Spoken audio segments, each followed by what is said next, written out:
Probably my scariest moment was my first flight over Tokyo. First thing they told us is that the flak wouldn't get as high as we flew. Our first pilot was flying with another crew as a co-pilot, and their co-pilot was flying with us as the head pilot, because he had something like 15 missions in already. He started to fly evasive action, and wherever we just left, we could feel the spent flak hitting our plane. It was like you were sitting in the popcorn machine. It was just popping all over the place. After that mission, I became a 100% fatalist. I said, if I come out of this, either I'm going to go or I'm not going to go, and I'm not going to worry about it anymore. My dad flew 17 missions over Japan, and I was curious how it felt to be in a war at such a young age. When we were fighting a war, I wasn't a pacifist, if that's what you mean. The guys were shooting at me. I didn't think twice about dropping bombs on them. I trained to do that, and when the time came, I did it, without question. Without question, we all know war is brutal. But one of the things the United States did was drop leaflets to warn other cities of future attacks. We would drop leaflets over certain towns, and those leaflets would list about a dozen different towns, and it told them that 4 of them were going to be the next targets to be hit. So we're giving them notice to be able to protect them, to get out of there. You know, my daughter Kelly had a high school teacher who taught that it was just a myth, that we never dropped those leaflets.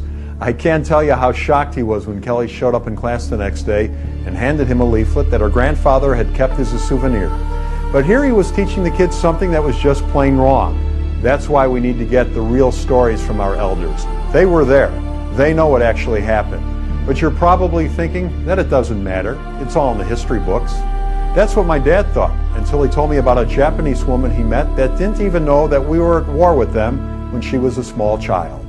I asked her where she was from, and she told me she was from some suburb of Tokyo.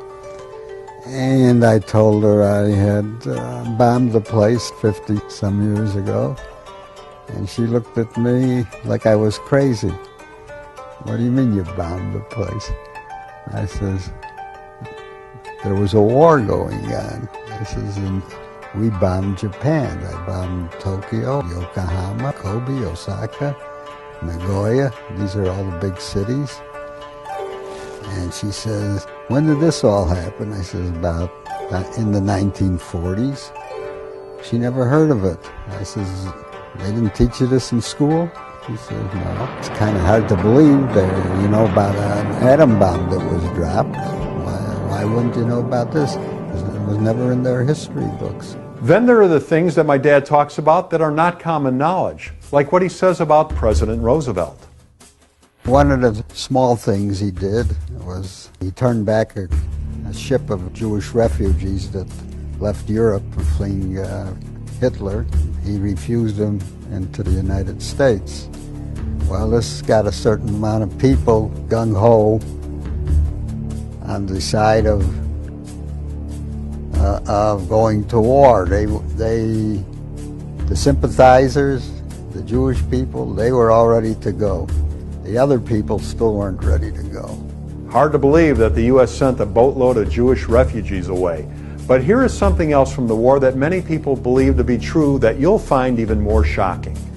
And Pearl Harbor, contrary to a lot of belief, was more or less planned. When I say planned, I mean they turned their back on it so it could happen. The planes that bombed Pearl Harbor came off of aircraft carriers, and they didn't have a heck of a lot of range.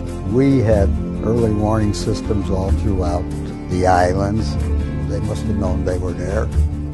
They had to know they were there. My dad and many others feel that to this day that Pearl Harbor was a sacrifice, that U.S. aircraft carriers were pulled out of there just before the attack in order to save them, and that President Roosevelt had been planning to get the country into the war for a long time.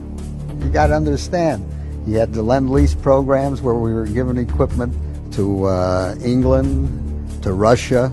We were more or less financing this war to a certain extent. He had the military building the long-range plane, the one that I flew on, B-29, back as early as 1939, which was 2 years before we were even in the war.